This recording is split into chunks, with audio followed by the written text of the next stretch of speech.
నాకు సేవ అంటే చాలా ఇష్టం. అంటే దేవుడు అంటే ఎంత ఇష్టమో నాకు చెయ్యాలి అని చిన్నప్పటి నుంచి నాకేం తెలియదు. కానీ చేసిన ఒక అద్భుతాలు ఏంటంటే కళ్ళు లేని పిల్లల కోసం ఒక స్కూల్ పెట్టారు. అదైతే నిజంగా. తర్వాత వాళ్ళ కోసం ఒక కాలేజీ పెట్టారు. బట్టలు, వాళ్ళ కంప్యూటర్సు అన్నీ ఇచ్చి చేసిన తర్వాత నాకు వాళ్ళందరూ మాట్లాడుతుంటే నాకు ఏడుపు వచ్చింది, ఆనందం వేసింది. కళ్ళు లేని పిల్లలను నృత్యం చేస్తే వాళ్ళు ఎక్కడ పడిపోతారో స్టేజ్ నుంచి అనిపిస్తూ ఉంటుంది. అలాంటి పిల్లలు అంటే స్వామివారు ఎక్కడ జాలి చూపొద్దు అంటారు. వాళ్ళ మీద ఎందుకు జాలి చూపాలి? వాళ్ళు బతికేలా తయారు చేయాలి అంటారు. అదొకటి బాగా ఉంటుంది.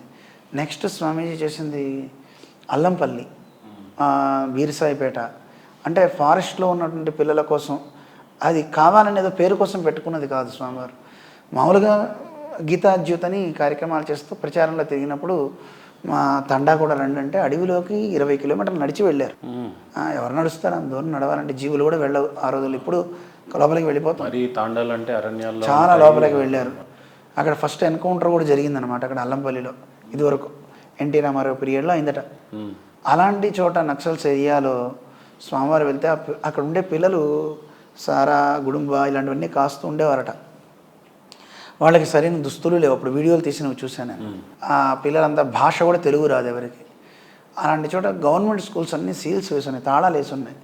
మరి ఏ పిల్లలు చదువుకోవట్లేదా అని అడిగితే మాకు స్కూల్ పోము మేము అని. ఇలా అంటే మరి మీ పిల్లలకి పెడితే చదువుకోవడానికి మేము ఏర్పాటు చేస్తే చదువుకుంటారా అని స్వామివారు అని అక్కడ స్కూల్ అక్కడ ఏర్పాటు చేశారు 10వ తరగతి దాకా. అయితే స్వామీజీ చేసేటప్పుడు అందరం విమర్శలు చేస్తాం, ఎందుకు ఇలాంటి చోట పెడతారా, అలా చేస్తారా అనిపిస్తుంది.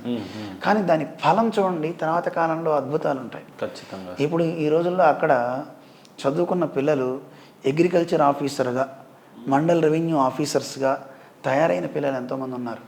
అంటే అదే జిఆర్ స్వామి అక్కడ కనుక స్కూల్ పెట్టకపోతే ఆ పిల్లల భవిత ఏమిటి? కరెక్ట్. ఇప్పటికీ ఆ స్కూల్స్ అన్నీ తాళాలేసి, గవర్నమెంట్ స్కూల్స్ అలాగే ఉంటాయి కదా. ఇప్పుడు కాలేజీ కూడా పెట్టారు అక్కడ పిల్లల కోసం. అయితే మాకు అనిపిస్తుంది, ఒక కుటుంబంలో మా కుటుంబంలోనే 5గురిని పెంచడానికి నాన్న ఎంత ఇబ్బంది పడ్డారో నాకు తెలుసు, ఆ కష్టం తెలుసు. ఇప్పుడు వేల మంది వారి కింద బతుకుతున్నాం, ఒకడే సంపాదిస్తారు. వారు ఏ ఉద్యోగం లేదు స్వామీజీకి. ప్రతి చోట వెళ్ళి చెప్పడమే కదా, ధర్మం చెప్తారు. ఇదిగో ఈ మంచి పని చేస్తున్నామని చెప్తే నిజానికి వారు ఏసీ వాడరు.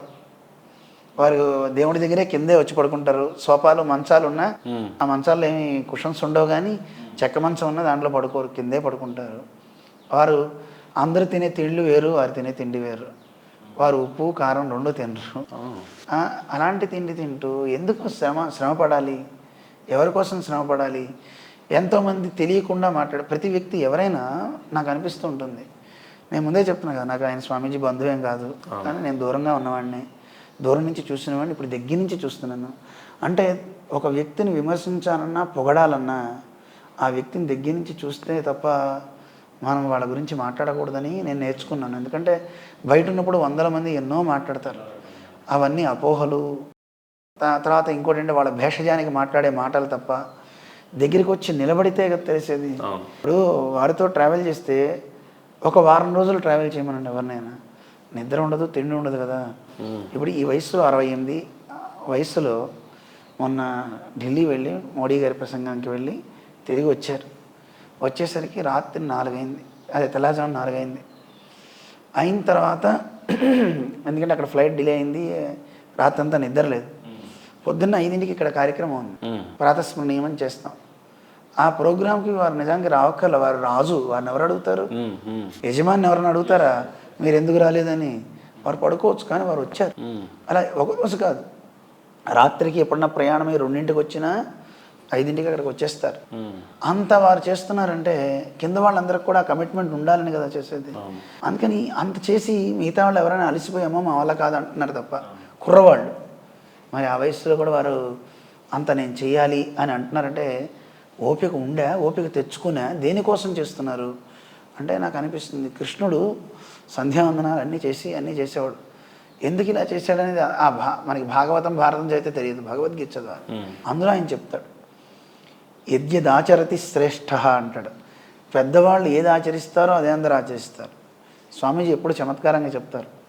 గురువుగారు తెల్లవారిందట, శిష్యులందరూ కింద పడుకొని ఉన్నారు. గురువుగారు మంచం మీద పడుకొని దుప్పటి తీసి అరే లేవండ్రా అన్నట్ట. శిష్యులందరూ ముసుగు పెట్టుకుని ఉండి లేస్తున్నాం గురువుగారు అని పడుకున్నారు. ఇది కదా చమత్కారం. అంతే కదా. అంటే ఏంటి, ఎప్పుడు ఆ పిల్లలు లేస్తారు? గురువు తీసేసి కూర్చున్నాయి లేవండి అని అంటే అప్పుడు వాళ్ళు లేస్తారు. పెద్ద లేదు, గురువే పడుకొని చెప్తే వాడేం లేస్తాడు? అందుకని స్వామివారు ఎప్పుడు చెప్తారు. అందుకని నాకు బాగా అనిపించింది ఏంటంటే స్వామీజీ కార్యాలు ఒకటి కాదండి, అద్భుతాలు ఉన్నాయి. వారు మంగళతరంగిణి ఇలాంటివన్నీ వచ్చేసారు. నేను అవి చూడలేదు కానీ నేను కొన్ని చూస్తూనే ఉన్నాయి. మంగళతరంగిణి, అమరసేవా తరంగిణి అని చేశారు. 1,00,000 దీపాలతో జవాన్లకి వాళ్ళకి అందరికీ హారతి ఇవ్వాలి, దేశం కోసం ప్రాణాలు ఇచ్చిన వాళ్ళకి, ఇలా అంటూ ఒక కార్యక్రమం పెడితే పెద్ద వర్షం వచ్చి గాలి వచ్చి దీపాలు వెలగడానికి కూడా వీలు లేనంత అయితే స్వామి అట్లా పెరుమాళ్ళు ఇష్టం, ఆయన చేయించుకుంటాడని పెరుమాళ్ళ మీద అంటే దైవం మీద పూర్తి భారాన్ని పెట్టారు. ఆయన మాయలు చేయలే, నా దేవుడు ఉన్నాడు ఆయన చూసుకుంటాడు అనుకుని స్వామివారు అన్నట్టు అందరు దీపాలు పైకి ఎత్తి పట్టుకోండి అన్నారు. అయితే మా కింద దేవనాశ్రమం ఉన్నారు, అప్పుడు వాళ్ళంతా ఉన్నారు, నేను లేను. అయితే వాళ్ళందరూ చెప్తున్నారు, చాలామంది చెప్పారు, వీడియోస్ ఉన్నాయి. అందరూ అనుకున్నారు భక్తులు ఇదేంటి దీపం పైకి పెడితే గాలి కొండెక్కుతుంది కదా అని. దీపం పైకి పెట్టారటండి, గాలి ఆగిపోయిందటండి. వాన గ్రౌండ్ బయట ఉంది కానీ గ్రౌండ్లో లేదట. గంగరాజు గారు అని మీరు పేరు విని ఉంటారు, విజయవాడ. ఆయన మన జెట్ దానికి చైర్మన్ అనమాట. ఆయన కూడా వచ్చారట ఆ ప్రోగ్రాంకి. అయ్యో స్వామి ఇంత 1,00,000 మందితో ప్రోగ్రాం పెట్టుకున్నారు, ఎలా జరుగుతుంది, చాలా పెద్ద వాన పడుతుంది, చాలా పెద్ద వాన, అసలు కార్యక్రమం అయిపోయి ఉంటుంది, కనీసం మనం స్వామిని చూసి వెళ్దాం, పాపం ఆయన్ని ఓదారుద్దాం, ఇంత ఖర్చు పెట్టుకున్నారు కదా అని వచ్చి గ్రౌండ్ బయట వాన, గ్రౌండ్లో వాన లేదు. మొత్తం అంతా హైదరాబాద్ మొత్తం సిటీ అంతా వానే, పెద్ద జోరు వాన. అక్కడ గాలి వాన రెండూ లేదండి. కారణం ఒక వ్యక్తి దైవాన్ని నమ్మితే, భగవంతుని మీద తాను విశ్వాసాన్ని పెట్టుకుంటే ఆ భక్తుడి కార్యాన్ని చెడకుండా ఎంత బాగా చేస్తాడని చెప్పడానికి నిదర్శనం అది కదా. నమే భక్త ప్రణశ్యతి అంటాడు కృష్ణుడు. నా భక్తుడు చెడడు, అతన్ని నేను బాగుపరుచుకుంటా, అతను చేసిన ప్రతిజ్ఞను నేను నెరవేర్చుకుంటా అంటాడు. కౌంతేయ ప్రతిజానీహి అంటాడు. అర్జున నేను ప్రతిజ్ఞ చేయను అంటాడు కృష్ణుడు. ఎందుకంటే కృష్ణుడు ప్రతిజ్ఞ చేస్తే మాట మార్చచ్చట, కానీ తన భక్తుడు ప్రతిజ్ఞ చేస్తే మాత్రం దాన్ని మార్చట, దాన్ని అదే చేస్తట.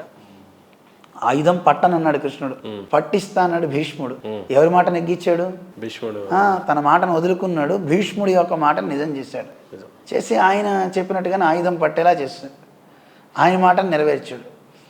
భగవంతుడికి భక్తుడు గెలిస్తే ఆనందం, అలాగే తండ్రికి కూడా కొడుకు గెలిస్తే ఆనందం. పుత్రాదిచ్చేత్ పరాజయం అంటారు. పుత్రుడి నుంచి పరాజయం కావాలని తండ్రి కోరుకుంటాడు. అలాగే గురువు కూడా శిష్యుడి ద్వారా తాను ఓడిపోవాలని కోరుకుంటాడు. అంతటి గొప్ప కార్యాలు స్వామి చేశారు.